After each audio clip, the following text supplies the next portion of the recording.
आज अश्विन मास की एकादशी है, इंद्रा एकादशी। कहते हैं भूल से धर्म कीर्ति ने बालू का शिवलिंग बना लिया था, मट्टी का ढेरा बना लिया था, एक कंकर उठाकर नर्मदा जी के जल में फेंक दिया था तो पिंड का भाव उत्पन्न हो गया था। और शिवलिंग नहीं बनाया था, मिट्टी का ढेरा बनाया था तो शिवलिंग के रूप में प्रागट्यता हो गई थी और उसको यम की केस से छूटना पड़ा था।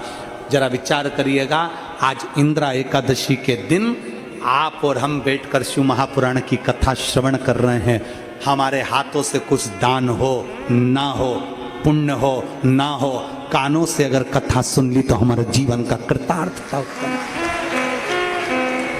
आज वो इंद्रा एकादशी है।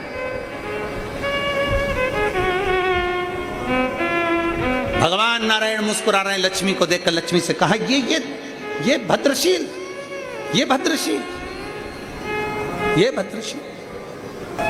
और जब भगवान शंकर की अविरल भक्ति हमारे भीतर प्रकट होगी, जब भगवान शिव की अविरल भक्ति हमारे भीतर जागृत होगी, तो क्यों ना शिव मिलेगा, क्यों ना।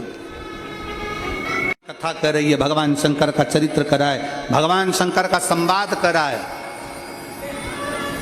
इंद्रा एकादशी के दिन, पितृपक्ष में पड़ने वाली एकादशी के दिन, भूल से भी हम गौ माता को एक रोटी का निवाला दे देते हैं, एक अन्न दे देते हैं। भूलवश भी हम भूखे को भोजन करा देते हैं, प्यासे को पानी पिला देते हैं। भूलवश भी हम शंकर के नाम का अनुमोदन कर लेते हैं, श्री हरि को, भगवान नारायण को, हरिहर को याद कर लेते हैं, तो हमारे पितृ भी तृप्त होकर हमें वर प्रदान कर कर चले जाते हैं, हमें वर प्रदान। कितने सौभाग्य और साधुता है आप सभी को, बहुत बहुत साधुता। पितृपक्ष के अंतर्गत, श्राद्ध पक्ष के अंतर्गत आप और हमको दिया है।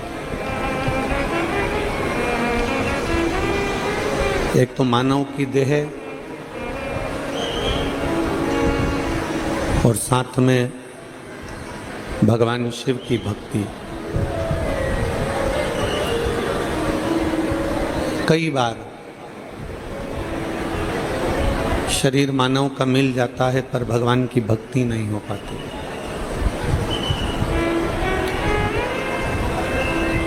पर यदि मानव का शरीर मिल जाए, मनुष्य की देह मिल जाए, मानव का शरीर प्राप्त हो जाए और कहीं शिव कृपा से शिव की भक्ति हो जाए, तो ये मान कर चलिए, आवाज प्रेशर बढ़ा दो, बाहर का भी अंदर का भी, सभी दूर का। यदि मानव का शरीर प्राप्त हो जाए, मनुष्य की देह मिल जाए और इस मानव शरीर में भगवान देवादिदेव महादेव की अविरल भक्ति आप और हमको प्राप्त हो जाए, तो ये मानकर चलिए कहीं ना कहीं शिव कृपा आप पर और हम पर हुई।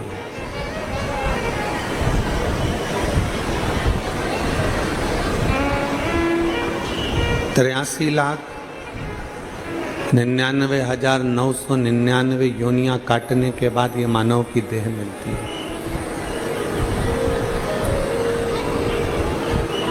84 लाखवें नंबर पर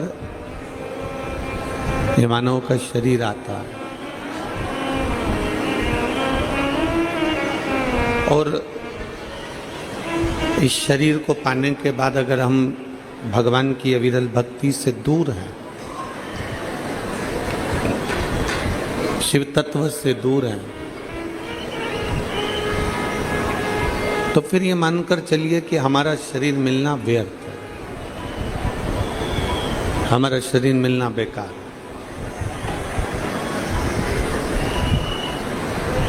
कितनी कृपा, कितनी दया भगवान देवादिदेव महादेव की है कि पितृपक्ष श्राद्ध पक्ष में लोग कथा का नंबर लगाते हैं।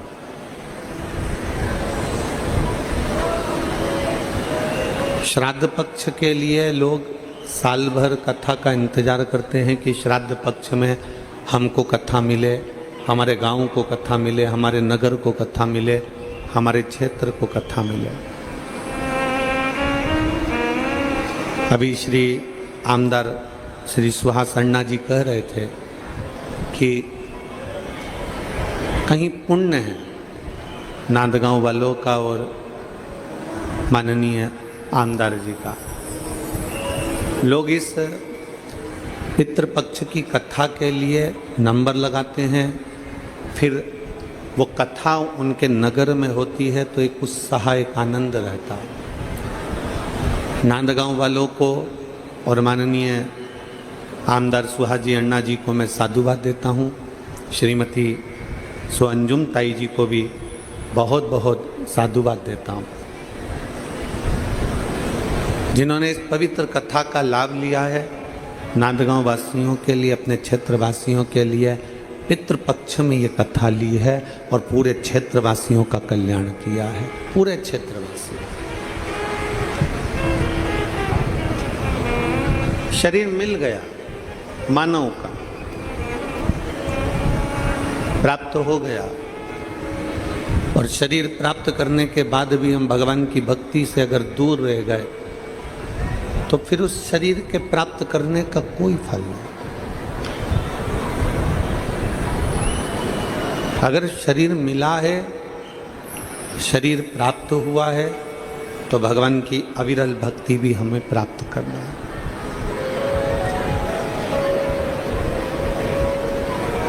एक जरा विचार करिएगा, आज पितृपक्ष की एकादशी है, स्मरण करिएगा कथा का। गाड़ी वाला गाड़ी लेकर जा रहा है और गाड़ी ले जाते बीच में वो हॉर्न दे रहा है, हॉर्न बजा रहा है।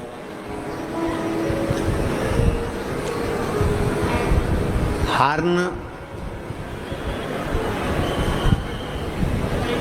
बज रहा है और हॉर्न बजाने वाला गाड़ी का हॉर्न बजा रहा है।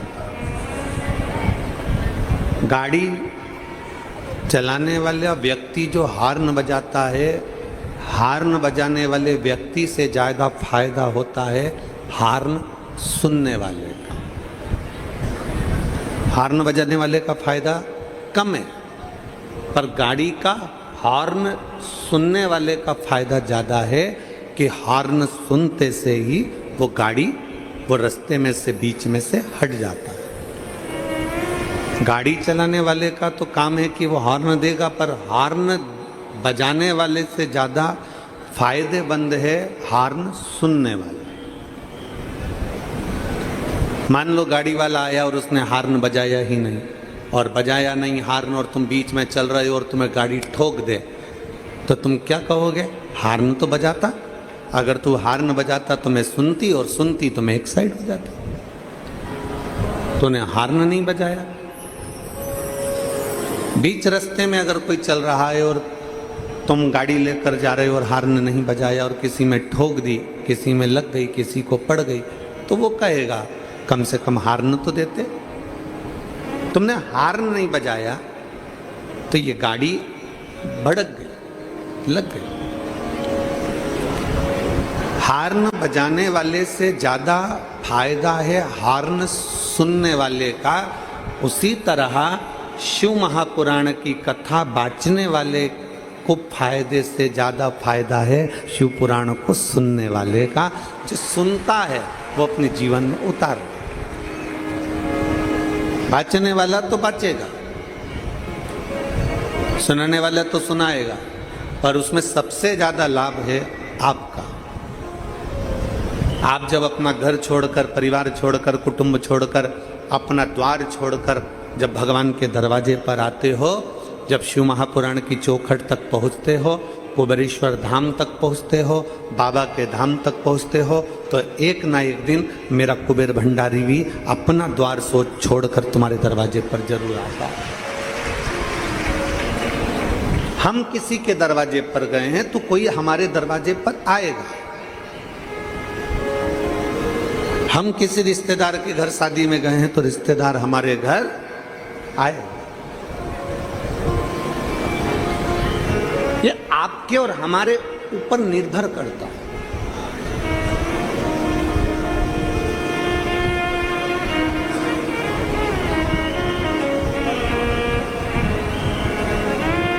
ये आपके और हमारे ऊपर निर्भर करता है कि हमें भगवान को कैसे पुकारना है, हमें अपने सनातन धर्म की कैसे रक्षा करना है, हमें अपने सनातन धर्म को कैसे मजबूत करना है। ये आपके और हमारे ऊपर निर्भर करता है।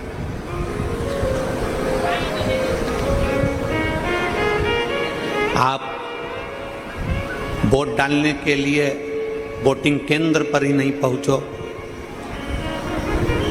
आप मतदान करने के लिए मतदान केंद्र पर ही नहीं पहुंचो और बाद में मोबाइल पर कमेंट्स करते रहो कि सनातन धर्म की रक्षा करो, सनातन धर्म की रक्षा करो। तो रक्षा करने में तुम्हारा भी अधिकार है। अपने मत का, अपने वोट का जब आप सदुपयोग करते हो तो हमारा सनातन धर्म और ये राष्ट्र अपने आप मजबूत होते चले जाता है और आगे बढ़ता चले जाता है।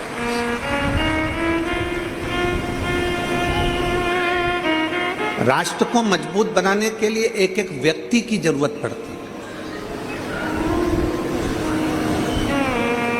एक एक व्यक्ति की। अभी हम छत्तीसगढ़ कथा करने के लिए गए थे तो छत्तीसगढ़ में एक लड़के ने एक प्रश्न किया, एक लड़की ने प्रश्न किया था, वो तो आप सबने कथा के माध्यम से सुना था। पर एक लड़के ने प्रश्न करा और वो लड़का सनातन धर्म से जुड़ा हुआ नहीं था और कांटा कुर्डी का वो बेटा जिसने ये प्रश्न किया था, अरविंद, उस प्रश्न का उत्तर तुम्हें हम कांटा कुर्डी ही की उस भूमि पर नहीं दे पाए क्योंकि तुम्हारा पत्र आखिरी दिन मिला था। और उस अरविंद बेटे का मैं प्रश्न का उत्तर आज इस नांदगांव महाराष्ट्र की पवित्र भूमि से दे रहा हूं। हम इस पवित्र धरा से उस प्रश्न का उत्तर देने का प्रयास करें। उस बेटे ने प्रश्न किया, आपके सनातन धर्म में,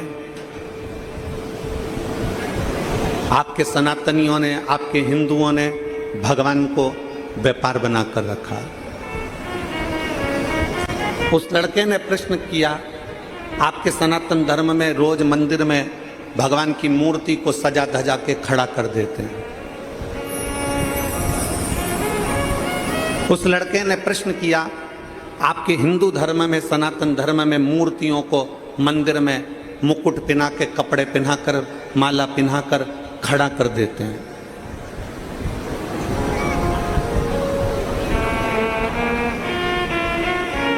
व्यापार बनाकर रखा है। उसने लिखा, मैं उस अरविंद बेटे से कहना चाहूंगा जिसने ये पत्र भेजा था और कहा था कि सनातन धर्म में मूर्तियों को श्रृंगार कर कर, मुकुट पहनाकर, कपड़े पहनाकर खड़ा कर कर मंदिर में रख देते हैं। बेटा, पहले तो आप समझिए कि इसको व्यापार नहीं कहते हैं, इसको व्यवसाय नहीं कहते हैं। हमारे सनातन धर्म में मूर्ति को सजा धजा कर मंदिर में खड़ा इसलिए रखते हैं क्योंकि उसका भक्त कब पुकार ले तो भगवान को तोड़कर भागना पड़ता है। कितना सुंदर संवाद महाभारत के अंतर्गत आया। जुआ खेलने के लिए जा रहे हैं पांडव कौरवों के साथ में, चौसर खेलने के लिए जा रहे हैं पांडव कौरवों के साथ में। और जुआ खेलने जाते समय, चौसर खेलने जाते समय पांडव, भगवान कृष्ण को मालूम पड़ा कि आज अर्जुन, नकुल, सहदेव, भीम, युधिष्ठिर जुआ खेलने के लिए चौसर खेलने जा रहे हैं।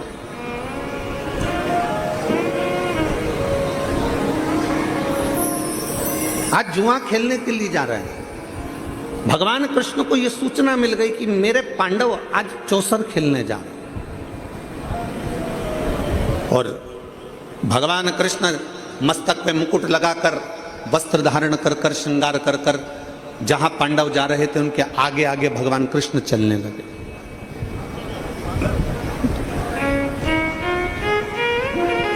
जहां भगवान कृष्ण चल रहे थे, जहां पांडव चल रहे थे उसके आगे आगे भगवान कृष्ण चल रहे हैं। मेरे ठाकुर, मेरे कान्हा चल रहे हैं। युधिष्ठिर ने अर्जुन से कहा कि भगवान कृष्ण से कहो कि वो उस जुए के मैदान में, उस चौसर के मैदान में ना पहुंचे। अर्जुन ने हाथ जोड़कर कहा द्वारकानाथ से कि आप चौसर खेलने में नहीं जाओगे, आप जुआ खेलने में नहीं जाओगे। भगवान कृष्ण ने कहा मुझे जाना पड़ेगा, नहीं तो तुम बर्बाद हो जाओगे, मुझे जाना पड़ेगा, नहीं तो तुम बर्बाद हो जाओगे।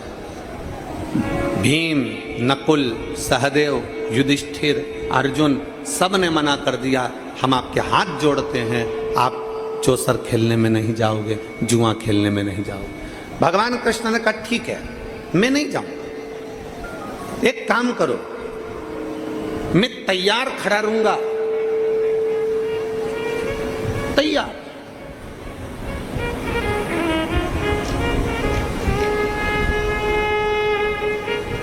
मैं एकदम तैयार खड़ा हूं, मैं अंदर नहीं जाऊंगा। तुम मुझे पुकार लेना, मैं दौड़कर तुम्हारे पास आ जाऊंगा।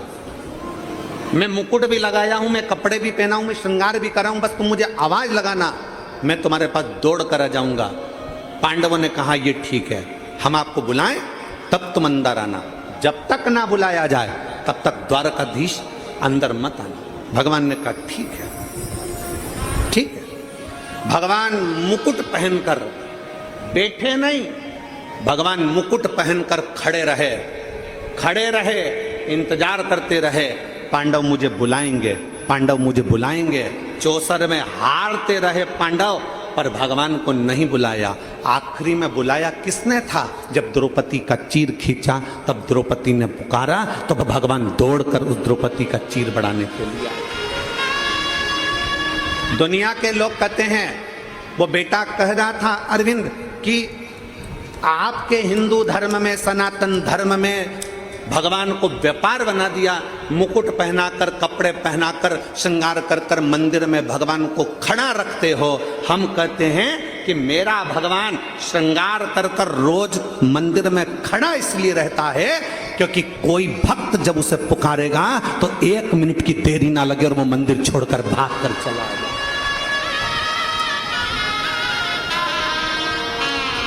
केवल एक सनातन धर्म ऐसा धर्म है, केवल एक सनातन धर्म ऐसा धर्म है जहां भगवान श्रृंगार कर कर अपने मंदिर में खड़ा रहता है अपने भक्त के लिए। मेरा पांडुरंगा हरि विठल दोनों हाथ कमर पर रखकर खड़ा रहता है अपने भक्त के लिए कि कब मेरा वारकरी, कब मेरा भक्त मुझे पुकारेगा और मुझे अपना पंढरपुर छोड़कर वहां भागना पड़ेगा।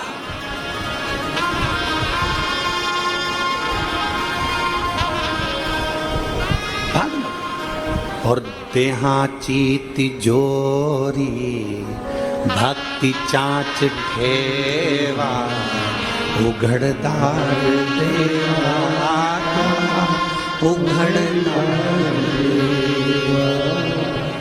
देहाची तिजोरी भक्ति चाच ठेवा, उघड़दार देवा का उघड़दार।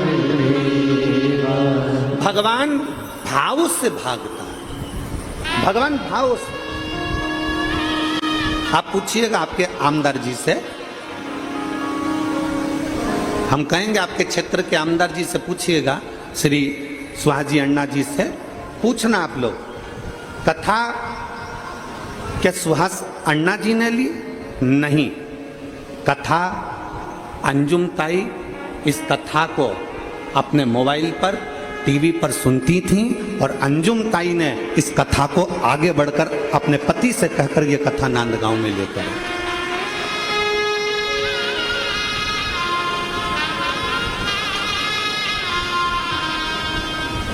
सौभाग्यवती अंजुम ताई इस कथा को सुनती रही और उनके मन में था नासिक कथा हो गई, मालेगांव कथा हो गई, पर नांदगांव कथा से रह गया। और कई बहनें उनसे जब मिलती थी तो कहती थी कथा सुनना है ताई, कथा सुनना है ताई, कथा सुनना है। और आज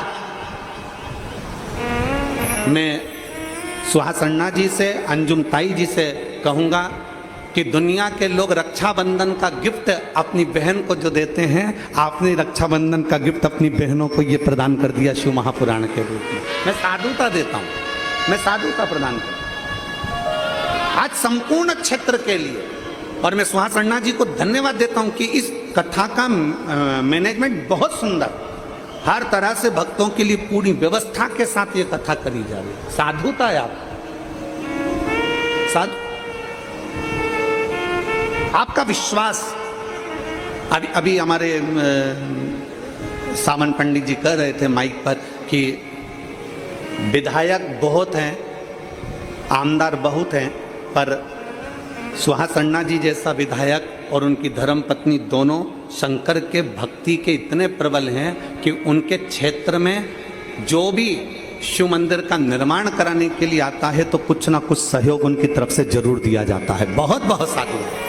मैं विधायक जी आपको धन्यवाद देता हूँ उसके लिए, और ताई आपको भी बहुत बहुत साधुवाद है, बहुत बहुत साधुवाद। उसका सहजता है।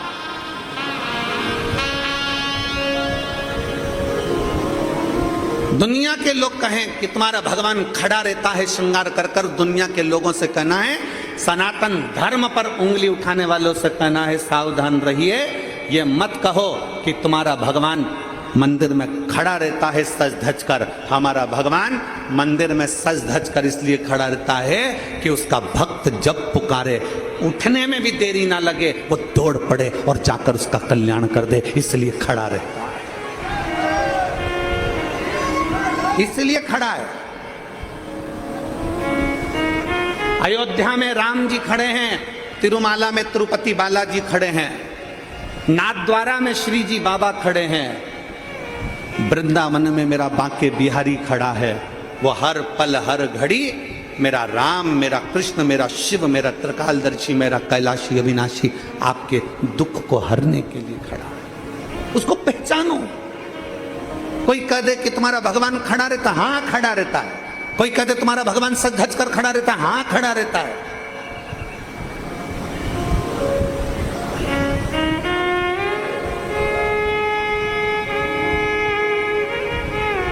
अपने भक्त का दुख काटने के लिए वो तत्पर खड़ा।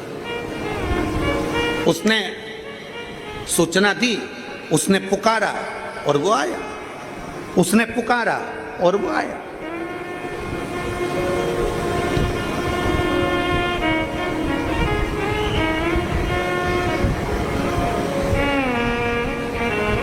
उसने पुकारा और वो आया। एक पुकारने पर भक्त दौड़ पड़े। अब कहीं ना कहीं कुछ ना कुछ बल तो भक्ति का होगा, कुछ ना कुछ भक्ति का बल तो होगा।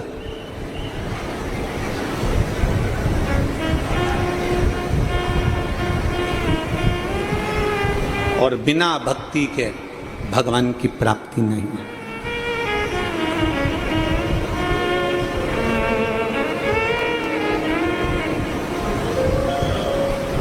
बिना भक्ति के भगवान की प्राप्ति नहीं।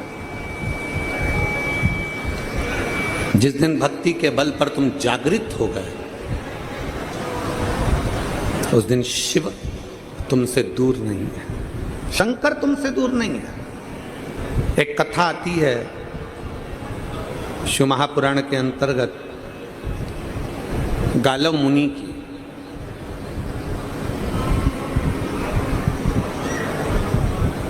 गालव मुनि जिनका बेटा भद्रशील,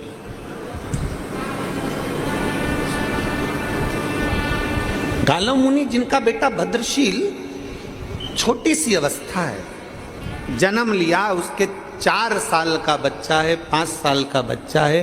4-5 साल का बच्चा अपने मित्रों के साथ खेल रहा है और खेलते खेलते मट्टी के खिलौने के रूप में भगवान शंकर का शिवलिंग बना रहा है। भगवान शिव का शिवलिंग का निर्माण कर रहा है।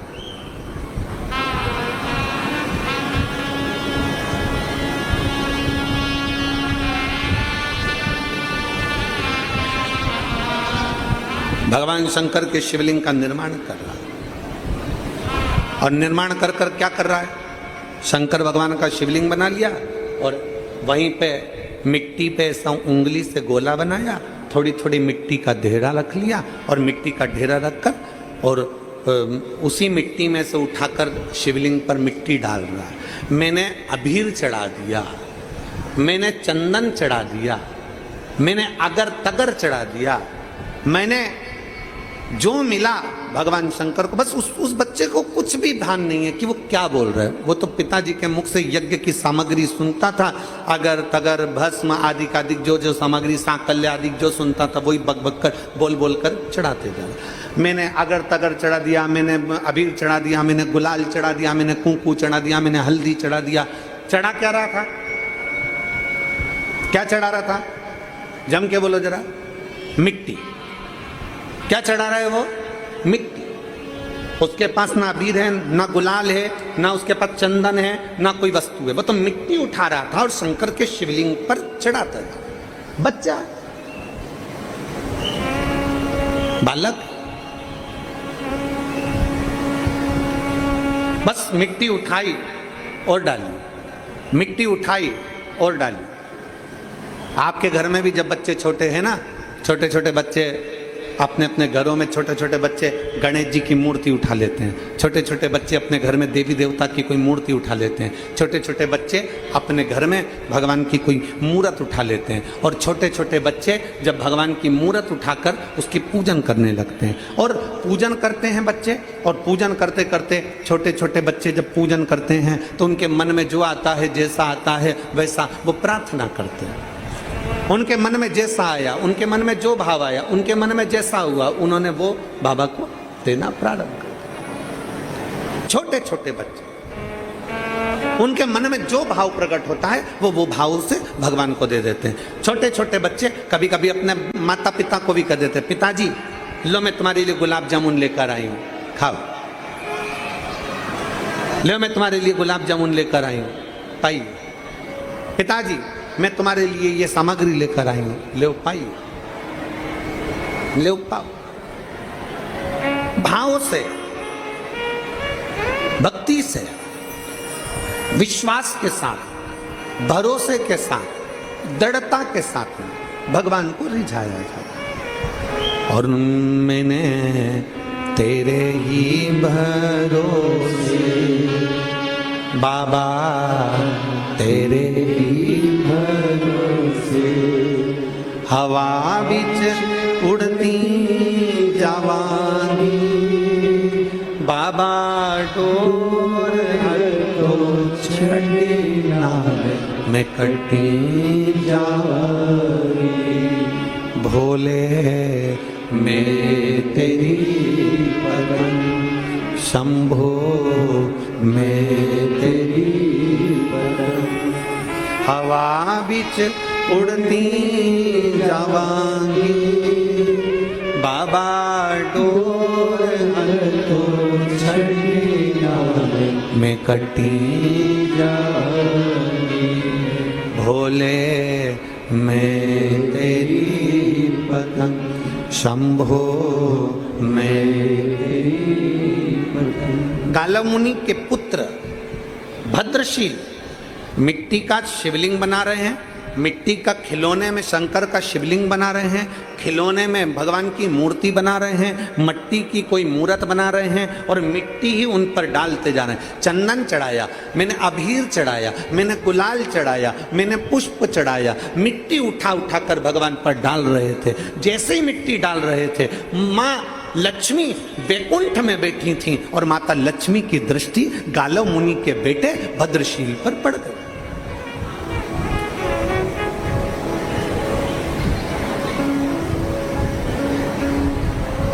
क्यों? किस लिए? आपको मालूम होगा, शिव महापुराण को जरा उमा संहिता को पढ़िएगा, देवी भागवत पढ़िएगा, लिंग पुराण पढ़िएगा, नर्मदा पुराण का अध्ययन करिएगा और स्कंद पुराण पढ़िएगा।